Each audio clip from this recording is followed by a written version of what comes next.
గగన్ చేస్తున్న పిండ ప్రధాన కార్యక్రమం ఆపడానికి కేపీ అక్కడికి వస్తాడు. కేపీని చూసి తను వేసిన ప్లాన్ సక్సెస్ అయిందని మనసులో అనుకుంటూ పైకి లేచి కోపంగా చూస్తాడు కేపీని గగన్. నేను నువ్వు ఈ పాపం చెయ్యకుండా, నీకు ఈ పాపం తగలకుండా ఆపడానికే ఇక్కడికి వచ్చా. నేను బ్రతికున్నంత కాలం నువ్వు నన్ను నాన్న అని పిలవలేదు, నన్ను నాన్నగా భావించలేదు. అన్ని బాధలని నేను భరించాను, కానీ నేను నీకు అన్యాయం చేశానని నేను ఒప్పుకుంటాను. కానీ నేను బ్రతికున్నప్పుడే నువ్వు నాకు పిండం పెడితే ఆ పాపం నీకు తగులుతుందని వాళ్ళు వద్దని చెప్పినా కూడా నేను నీ ముందుకు వచ్చా అని అంటూ ఉంటాడు కేపీ గగన్ని. బ్రతికి ఉన్న కేపీని చూసి మీరా చాలా సంబరపడిపోతూ ఉంటుంది. మామయ్య, నిన్ను రావద్దని చెప్పాం కదా అని అంటూ ఉండగా గగన్ ఆ భూమిని లాగి పెట్టి ఒక్కటి కొడతాడు. అందరూ షాక్ అవుతారు. నాకు తెలిసే నువ్వే ఈ పని చేసావని నాకు బాగా తెలుసు.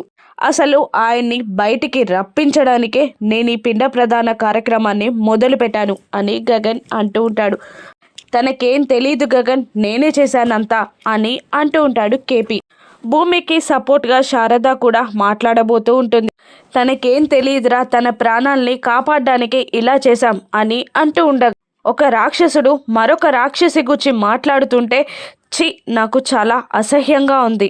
నువ్వు బ్రతికున్నావని నువ్వు బయటికి రావడానికే ఇదంతా చేశా. నేను ఇక్కడ ఒక్క క్షణం కూడా ఉండలేను అని అంటూ రా పూరి అంటూ శారద చేయి పట్టుకొని లాక్కొని అక్కడి నుండి వెళ్ళిపోతాడు. బావా అని పిలుస్తున్నా కూడా వినకుండా వెళ్ళిపోతాడు గగన్. గగన్ కొట్టడంతో బాధగా నిలబడిపోతుంది భూమి.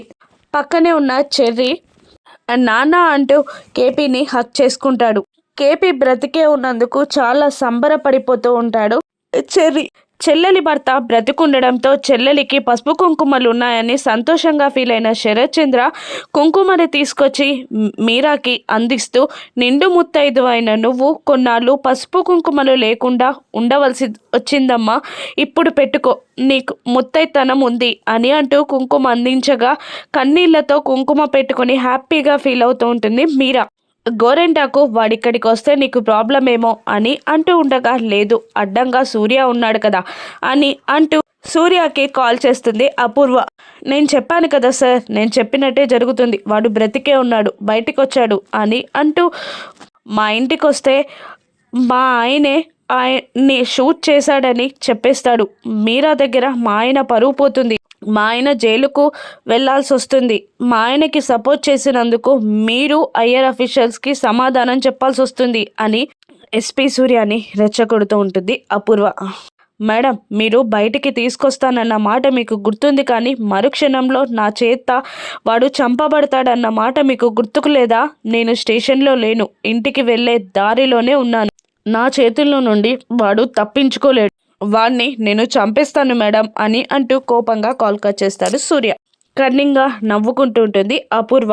నా నేర చరిత్రకి సజీవ దహనం కాబోతున్నాడు సాక్షి అయిన ఆ కేపీ అని అపూర్వ కన్నింగా నవ్వుకుంటూ ఉంటుంది. మరోవైపు గగన్ ఏడుస్తూ ఉంటాడు. శారద పూరి కూడా ఏడుస్తూ ఉంటారు. అప్పుడే భూమి వచ్చి గుమ్మం దగ్గర నిలబడుతుంది. లోపలికి అడుగు పెట్టాలా అన్న భయంగా గగన్ని చూస్తూ ఉంటుంది. అమ్మా, చిన్నప్పుడే నాన్న అనే పేరుతో ఆయన చేసిన మోసాన్ని భరించాను. కన్న పిల్లల్ని, కట్టుకున్న పిల్లల్ని నడి రోడ్డులో వదిలేసిన ఆ పెయిన్ని నేను భరించాను, ఆ మోసాన్ని సహించాను. ఆ తర్వాత బిజినెస్లో కొంతమంది చేసిన దుర్మార్గాలని, మోసాలని భరించాను. అవన్నీ బిజినెస్లో కామన్ అని తట్టుకున్నాను. ఆ తర్వాత ఎవరు ఎంతమంది ఎన్ని మోసాలు చేసినా కూడా ఇది నా విధిరాత అనుకున్నాను. ఆ తర్వాత మోసపోయానమ్మా, పెద్ద దెబ్బ తగిలింది నాకు జీవితంలో. ప్రేమ పేరుతో చూసావా, ఈ మహాతల్లి నన్ను మోసం చేసింది.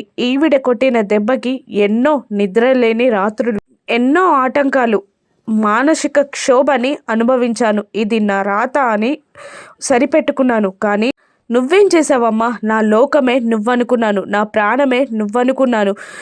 నాకు కష్టం వచ్చినా సుఖం వచ్చినా నీ ఒళ్ళో తలపెట్టుకొని అన్నీ చెప్పుకున్నాను కదమ్మా, నువ్వు నన్ను మోసం చేస్తావా అమ్మా అని అంటూ ఉండగా, నువ్వు కోపంలో ఆవేశంలో నన్ను ఎక్కువగా నిందిస్తున్నావురా. అసలు నేను నిన్ను మోసం చేయలేదు. ఆయన్ని కాపాడానని తెలిస్తే నువ్వు బాధపడతావని నీ దగ్గర దాచిపెట్టాను. ఒక ప్రాణాన్ని కాపాడానంతే అని అంటూ ఉండగా, ఏం జరుగుతుందమ్మా? ఆ ఎస్పీ సూర్యకి తెలిస్తే చంపేస్తాడు అంతే కదా. అయినా మన దృష్టిలో ఆయన చచ్చిపోయాడు కదమ్మా అని అంటుంటాడు గగన్. ఏం చేయమంటావురా? భార్యని చంపేశాడని మా ఆయన్ని చంపడానికి చూస్తున్నాడు ఆ శరత్ చంద్ర. వాళ్ళ అన్నయ్యని చంపాడని ఆ ఎస్పీ సూర్య చంపడానికి చూస్తుంటే అపూర్వ వాళ్ళిద్దరికీ అగ్నికి ఆద్యం పోసినట్టు ఎక్కిస్తుంది. వాళ్ళ ముగ్గురు వల్ల ఆయన ప్రాణాలకి ప్రమాదం ఉందని కాపాడాను అంతే తప్ప నీ దగ్గర నిజం దాచాలని కాదురా అని అంటూ ఉంటుంది శారద. మరోవైపు, నాన్న నువ్వు బ్రతికున్నావని మాకెందుకు చెప్పలేదు నాన్న అని అంటూ ఉండగా, అసలు ఏం జరిగిందంటే ఆ రోజు అని అంటూ శరత్ చంద్ర తనని షూట్ చేసే విషయం చెప్పబోతూ ఉంటాడు కేపీ. కానీ అప్పుడే రోడ్డుకి అడ్డంగా ఎస్పీ సూర్య కారు ఉంటుంది. సూర్య కారు ముందు బ్యానెట్ పై కూర్చొని వస్తున్న కార్ని చూస్తూ ఉంటాడు. సూర్యని చూసి కేపీ, చెర్రీ ఇద్దరు షాక్ అవుతారు. మెల్లిగా కారు నుండి దిగుతారు. ఏంటి, మా అన్నయ్యని చంపి బ్రతికిపోదామనుకున్నావా? చచ్చిపోయానని అందరి నమ్మించి కొన్ని రోజులు కోర్టు నుండి కొన్ని రోజులు నా నుండి తప్పించుకున్నావు. ఇప్పుడు నిన్నెవరు కాపాడుతారో నేను చూస్తా అని అంటూ కేపీని కొడుతూ ఉంటాడు సూర్య. సూర్యాన్ని తప్పించడానికి చాలా ట్రై చేస్తూ ఉంటాడు చెర్రీ. ఏంట్రా మాననే కొడుతున్నావు అంటూ సూర్యాన్ని కొట్టబోతూ ఉంటాడు చెర్రీ. వద్దురా, ఆయన పోలీస్ ఆఫీసర్, ఆయన మీద చెయ్యొద్దు అని అంటూ ఉండగా, నీ మీద చెయ్యేసినాక వాడు ఎవడైతే నాకేంటి నానా అని అంటూ గొడవ పడుతూ ఉంటాడు. ఏంట్రా మత్తు పదార్థాలు తీసుకుంటూ రెడీ హ్యాండెడ్గా దొరికింది కాకుండా నా పైన చెయ్యి వేస్తావా అని దొంగ కేసు బనాయిస్తూ ఉంటాడు సూర్య. దాంతో వాడి జీవితం నాశనం అయిపోతుంది సార్, వద్దు, చిన్నపిల్లాడు వదిలేయండి అని బ్రతిమిలాడుతూ ఉంటాడు కేపీ. ఏంట్రా మా అన్నయ్యనే చంపి నువ్వు ఇంకా బ్రతకాలి అనుకుంటున్నావా అని అంటూ ఉండగా చెర్రీ అడ్డంగా నిలబడతారు. చెర్రీ సూర్యకి ఇద్దరికి గొడవ జరుగుతూ ఉంటుంది. ఏంట్రా నన్నే కొడతావా అని అంటూ చెర్రీని తీసుకెళ్ళి బేడీలు వేసి కార్కి లాక్ చేస్తాడు. ఇక కేపీని చావు దెబ్బలు కొడుతూ ఉంటాడు సూర్య.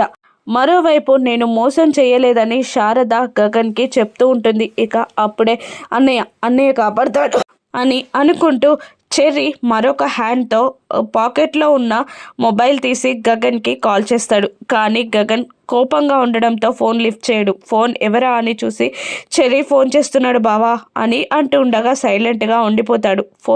ఫోన్ని లిఫ్ట్ చేస్తుంది భూమి.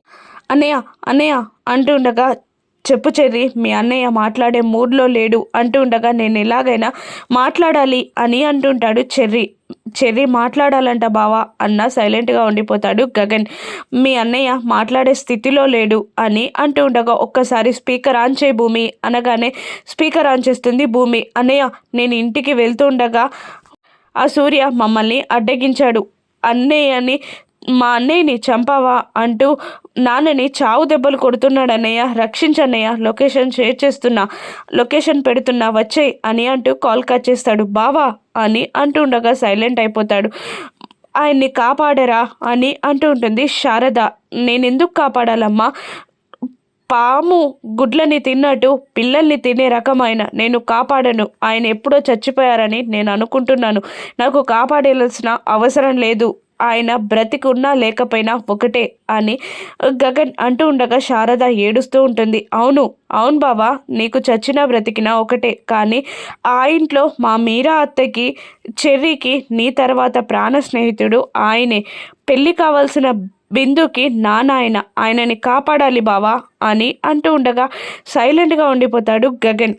అలా సైలెంట్గా ఉన్నావేంట్రా అని అంటూ ఉండగా, ఆయన ఏం మాట్లాడరు.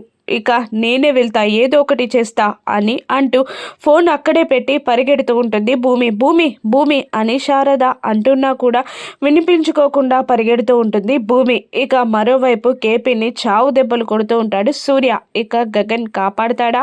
గగన్ సూర్యకి గొడవ మధ్యలో గగన్ అరెస్ట్ అవుతాడా? రాను ఎపిసోడ్స్లో చూద్దాం. Thank you for watching.